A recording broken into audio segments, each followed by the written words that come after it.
Olá pessoal, sejam todos bem-vindos aqui no canal Serjão Matemática. Trouxe para vocês aqui o plano cartesiano, a introdução, bem lentamente. Se você está com dificuldade em matemática, dificuldade em entender o plano cartesiano, fica comigo aqui. Veja bem, plano cartesiano, pessoal, olha só o plano cartesiano.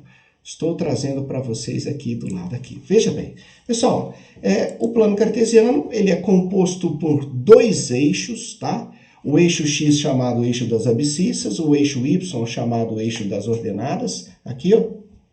Certo? Nós temos aqui do lado direito, no sentido anti-horário, esse segmento, sentido anti-horário. Lado direito, o primeiro quadrante, o segundo quadrante, o terceiro quadrante, o quarto quadrante. Aqui no primeiro quadrante, eu vou colocar aqui um ponto. Esse ponto vai ter coordenadas. Ponto A significa que ele deslocou o X e deslocou o Y. Então, esse primeiro ponto do par ordenado é a abscissa, que no caso aqui foi 6, e a ordenada 5. Ó, então, esse ponto A, 6 e 5. Esse lugar é único.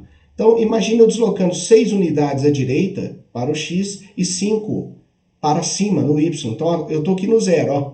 Eu desloco 6 para a direita. Ó. 1, 2, 3, 4, 5, 6. Cheguei até ali. Agora o Y eu vou subir 5. 1, 2, 3, 4, 5. Está aqui, 6 e 5. Esse é um par ordenado representado num plano cartesiano. Agora, vamos representar aqui do lado esses 4 pares ordenados que está aí na figura aí, ó. Os 4. Onde eu localizo o ponto 4, 3. 4 deslocamentos do X, 3 do Y. Então, vamos lá aqui, ó. Do X, 1, 2, 3, 4. E mais 3 do Y. Eu vou subir 3. Ficando aqui, ó. Abscissa ordenada. Olha lá, ó. 4, 3. Onde eu coloco o ponto B, menos 5 e 1. O primeiro número é deslocamento do eixo X, da abscissa. Então, menos 5 eu vou para cá, subindo 1 positivo aqui, ó. Onde eu vou localizar o ponto C, menos 6, menos 3. X negativo, Y negativo também. X negativo eu venho para cá, Y negativo eu venho para baixo. Olha lá, ó. Tá aqui. Onde eu vou localizar o ponto D?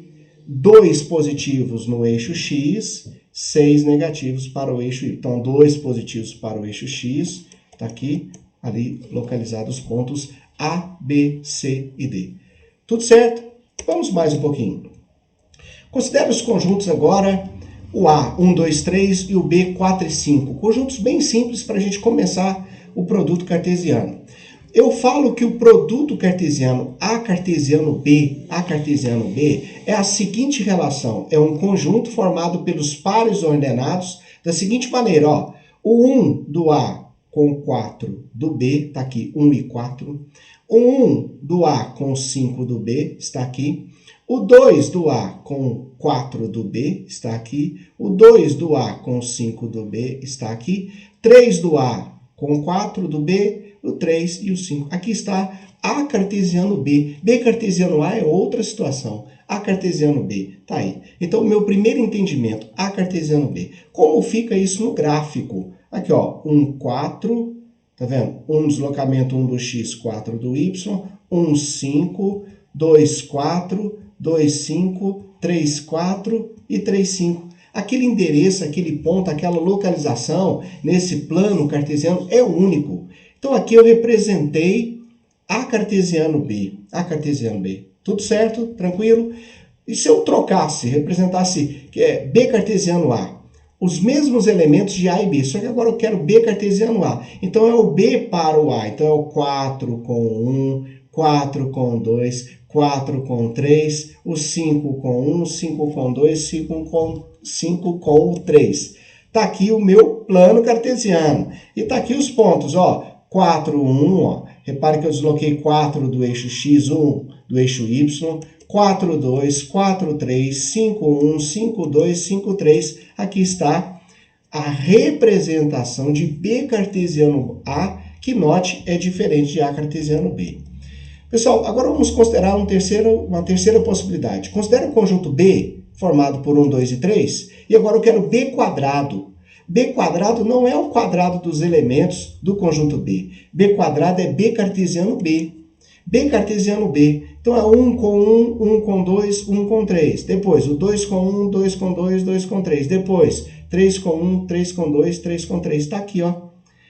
E quando eu tiver um b ao quadrado, por exemplo, vai dar sempre uma figura quadrada.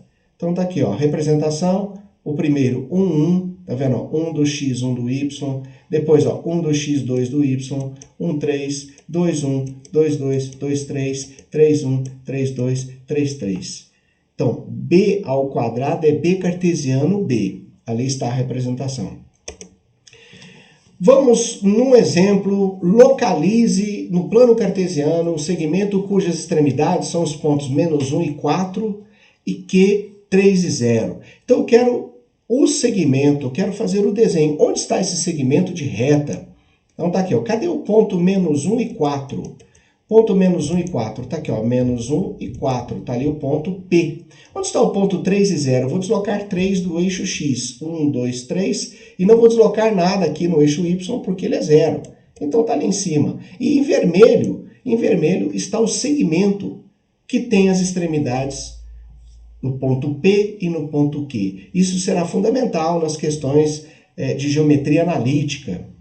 Vamos mais um pouquinho. Eu trouxe aqui o eixo cartesiano. Olha, vamos localizar esses 8 pontos do A até o H que está ali na frente. Vamos lá? Onde está o ponto menos 2, menos 2? Ó, eu desloco o X, menos 2, o Y também menos 2. Então tá aqui, desloco menos 2, desloco menos 2. Tá aqui, marquei. Esse é o ponto A. O ponto B é 2 para a direita e 2 para baixo. 2 para a direita, 2 para baixo. Tá aqui o B. O ponto C é 2 para a direita, 2 para cima. Então, 2, 2, está aqui. O ponto D é menos 2 e 2, ó. Então, menos 2 e 2. Está aqui o D, formei um quadrado. O ponto E é menos 4 e 0. Então, menos 4 do X está aqui, ó. Menos 4 e 0 do Y. Então, ele não desloca no eixo Y. Está ali o ponto. Agora, o ponto F é 0 do X e menos 4. Ó, não há translado no X e ele desce lá no menos 4. Está aqui. E o ponto G já foi ali. O ponto G é 4 e 0. Então, está aqui 4, 0. Este ponto, 4, 0. E depois o ponto H, que é 0, 4. Está ali. Eu formei um losango, que também é conhecido como quadrado. Está aqui a representação dos 8 pontos. Então, esta localização é fundamental, né? Você entender o que acontece. Eu trouxe aqui uma questão do Enem 2013, a prova amarela, segundo dia, o caderno 5. Caderno 5, olha aqui a questão 168, vamos para a leitura da mesma. A leitura da mesma. O cursor está ali, então vamos lá. Nos últimos anos, a televisão tem passado por uma verdadeira revolução em termos de qualidade de imagem, som e interatividade com o telespectador. Essa transformação se deve à conversão do sinal analógico para o sinal digital. Entretanto, muitas cidades ainda não contam com essa nova tecnologia. Buscando levar esses benefícios a 3 cidades, uma emissora de televisão pretende construir uma nova torre de transmissão que envie sinal às antenas A, B e C. Está aqui no gráfico. Então, uma nova antena para enviar sinal para A, B e C, já existentes nessas cidades. As localizações das antenas estão representadas no plano cartesiano. Então, só dê uma olhada. O ponto A, ele é 30, 20.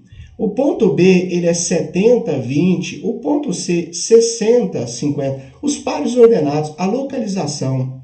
Tudo bem. A torre deve estar situada em um local equidistante das 3 antenas. O que é equidistante? Mesma distância. Tente imaginar então, opa, eu estou aqui na frente do texto, aqui em cima, né? Tente imaginar então, pessoal, um ponto equidistante, mesma distância. Deixa eu diminuir aqui mais um pouquinho, agora sim. Um ponto equidistante, a mesma distância. Pois bem, o local adequado para a construção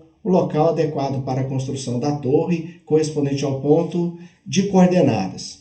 Pessoal, é uma questão de geometria analítica, eu poderia usar a distância entre pontos, né? E teria que julgar a raiz quadrada, né? Mas enfim, é melhor você ter uma visão prática primeiro. Repare o seguinte, um ponto central que equidiste dos três, eu poderia imaginar uma circunferência e a circunferência e o raio seria naquele ponto. Repare que eu tenho raio, raio e raio. Repare que 3 pontos eu consigo uma circunferência que passa pelos 3. Né? Eu consigo. E eu consigo um ponto central. Esse ponto central, ele vai ter a mesma distância. Ele vai ser chamado aqui, essa distância é o raio. Então, sem cálculo aparente, só com a interpretação gráfica, só com a interpretação gráfica, eu consigo determinar que esse ponto é o ponto 50, 30, nos restando, então, a alternativa de letra E, sem necessariamente fazer os cálculos de distância entre os 3 pontos. Dessa forma, eu consigo oferir a alternativa de letra E. Beleza, pessoal? Tudo certo? Essa introdução... Muito bom. Pessoal, se fez sentido para você, dá o joinha para mim, se inscreve no canal, ativa o sininho para você receber notificação. É isso, pessoal. Esse aqui é o vídeo 1. Assista ao vídeo 2 agora de introdução da função. Então, o próximo vídeo agora é relação binária. Grande abraço.